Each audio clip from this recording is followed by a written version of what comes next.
ಸಾಫ್ಟಾಗಿ ಕ್ರಂಚಿಯಾಗಿ ಬರುವಂಥ Hyderabad famous Karachi biscuit. ಸಾಮಾನ್ಯವಾಗಿ ಬೆಣ್ಣೆ ಬಿಸ್ಕೆಟು, ಕೊಬ್ಬರಿ ಬಿಸ್ಕೆಟ್ ಥರನೇ ಎಲ್ರಿಗೂ ಇಷ್ಟ ಆಗುವಂಥ ಇನ್ನೊಂದು ಬಿಸ್ಕೆಟ್ ಅಂದರೆ ಅದು ಕರಾಚಿ ಬಿಸ್ಕೆಟು. ಮನೇಲಿ ಕೂಡ ಮಾಡ್ಕೊಳ್ಬೋದು, ಅಂಗಡಿಯಲ್ಲಿ ತಿಂದಿರ್ತೀರ, ಆದರೆ ಮನೇಲೂ ಮಾಡ್ಬೋದು. ತುಂಬ ಈಸಿಯಾಗಿ ಬರುತ್ತೆ, ತುಂಬ ಚೆನ್ನಾಗೂ ಬರುತ್ತೆ. ಹೇಗೆ ಮಾಡೋದು ಅಂತ ತೋರಿಸ್ತೀನಿ, ಬನ್ನಿ ನೋಡೋಣ.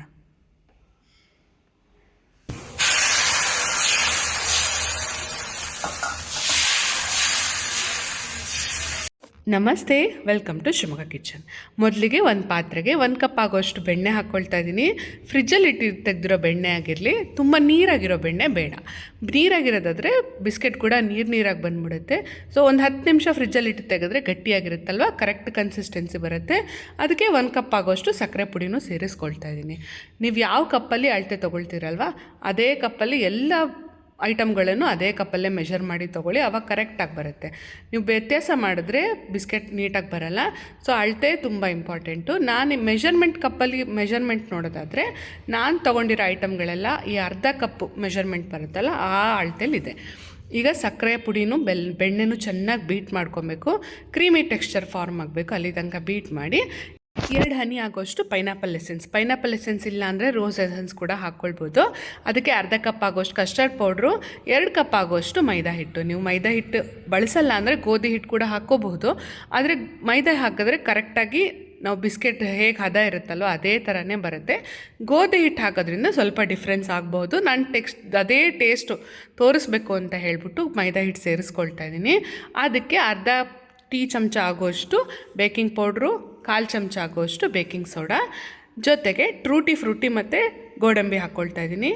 ಅದು ಸ್ಪೆಷಲಾಗಿ ಮೇನ್ ಕರಾಚಿ ಬಿಸ್ಕೆಟ್ಗೆ ಟೂಟಿ ಫ್ರೂಟಿನೇ ಇಂಪಾರ್ಟೆಂಟು, ಅದನ್ನೇ ಹಾಕ್ಕೊಳ್ತಾ ಇದ್ದೀನಿ.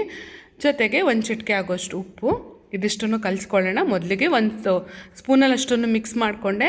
ಈಗ ಅರ್ಧ ಕಪ್ ಆಗೋಷ್ಟು ಹಾಲು ಹಿಡಿಯುತ್ತೆ. ಅದಕ್ಕೆ ನಾನು ನಿಧಾನಕ್ಕೆ ಬ್ಯಾಚ್ ಬೈ ಬ್ಯಾಚ್ ಸೇರಿಸ್ಕೊಂಡು ಕಲಿಸ್ತೀನಿ.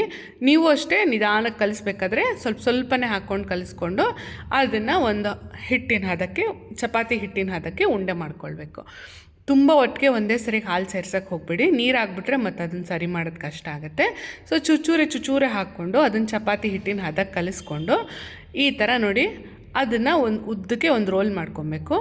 ರೋಲ್ ಮಾಡಿ ಅದು ಶೇಪ್ ಕೊಡಬೇಕು. ಅದಕ್ಕೆ ನೀಟಾಗಿ ಸ್ಕ್ವೇರ್ ಶೇಪ್ ಥರ ಶೇಪ್ ಕೊಡಬೇಕು. ಶೇಪ್ ಕೊಟ್ಬಿಟ್ಟು ಅದನ್ನು ಒಂದು ಪ್ಲಾಸ್ಟಿಕ್ ಕವರು ಅಥವಾ ಅಲ್ಯೂಮಿನಿಯಂ ಫಾಯಿಲ್ ಬರುತ್ತಲ್ವ, ಅದರಲ್ಲಿ ಅದನ್ನು ರ್ಯಾಪ್ ಮಾಡಬೇಕು. ಟೈಟಾಗಿ ಅದನ್ನು ಕಟ್ಟಿ ಅದನ್ನು ಫ್ರಿಜ್ಜಲ್ಲಿಡಬೇಕು. ನೀವು ಫ್ರೀಝರಲ್ಲಿ ಇಡ್ತೀರಾ ಅಂತಂದರೆ ಒಂದು 15 ನಿಮಿಷ ಸಾಕಾಗುತ್ತೆ. ಫ್ರಿಜ್ಜಲ್ಲಿ ಇಡ್ತೀರಾ ಅಂದರೆ ಒಂದು 2 ಗಂಟೆ ಬೇಕಾಗುತ್ತೆ. ನೀಟಾಗಿ ಸೆಟ್ ಆಗೋಕ್ಕೆ ಅದನ್ನ ಟೈಟಾಗಿ ಅದನ್ನು ಫೋಲ್ಡ್ ಮಾಡಿ ನಾನು ಫ್ರೀಝರಲ್ಲಿ 15 ನಿಮಿಷ ಇಡ್ತಾಯಿದ್ದೀನಿ. ಹಾಗೆ ಯಾರ್ಯಾರು ಸಬ್ಸ್ಕ್ರೈಬ್ ಮಾಡ್ಕೊಳ್ದೆ ನೋಡ್ತಿದ್ರೆ ದಯವಿಟ್ಟು ಸಬ್ಸ್ಕ್ರೈಬ್ ಮಾಡ್ಕೊಂಡು ಸಪೋರ್ಟ್ ಮಾಡಿ. ಎಲ್ಲ ವೀಡಿಯೋಸ್ನ ನೋಡ್ತೀರಾ, ಆದರೆ ಯಾರೂ ಸಬ್ಸ್ಕ್ರೈಬೇ ಮಾಡ್ಕೊಂಡಿರಲ್ಲ. ನೀವು ಸಬ್ಸ್ಕ್ರೈಬ್ ಮಾಡ್ಕೊಂಡು ನೋಡಿದ್ರೆ ನಮಗೂ ಸಪೋರ್ಟ್ ಮಾಡ್ದಂಗೆ ಆಗುತ್ತೆ, ಸ್ವಲ್ಪ ಖುಷಿ ಆಗುತ್ತೆ. ನಮ್ಮನ್ನು ಜನ ಖುಷಿಯಿಂದ ನೋಡ್ತಾ ಇದ್ದಾರೆ ಅಂತ ಹೇಳಿ. ನೋಡಿ ನೀಟಾಗಿ ಟೈಟಾಗಿ ರ್ಯಾಪ್ ಮಾಡಿಬಿಟ್ಟು ಅದನ್ನು ಫ್ರಿಜ್ಜರಲ್ಲಿ ಇಡ್ತಾಯಿದ್ದೀನಿ. ಫ್ರೀಝರಲ್ಲಿ 15 ನಿಮಿಷ ಇಟ್ಬಿಟ್ಟು ಈಗ ತೊಗೊಂಡು ಬಂದಿದ್ದೀನಿ.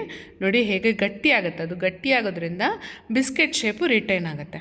ನೀರಾಗಿರೋದು ಅಥವಾ ಸಾಫ್ಟಾಗಿರೋದ್ರಿಂದ ನಾವು ಬಿಸಿಯಾಗಿಡೋಕ್ಕೆ ಓವನಲ್ಲಿ ಅಥವಾ ಏರ್ ಫ್ರೈಯರಲ್ಲಿ ಬೇಕ್ ಮಾಡೋಕ್ಕೆ ಇಟ್ಟಾಗ ಅದು ಕರ್ಗೋ ಹೋಗುತ್ತಲ್ವ, ಅದ್ರದ್ದು ಶೇಪು ಬಿಟ್ಕೊಂಡು ಹೋಗುತ್ತೆ.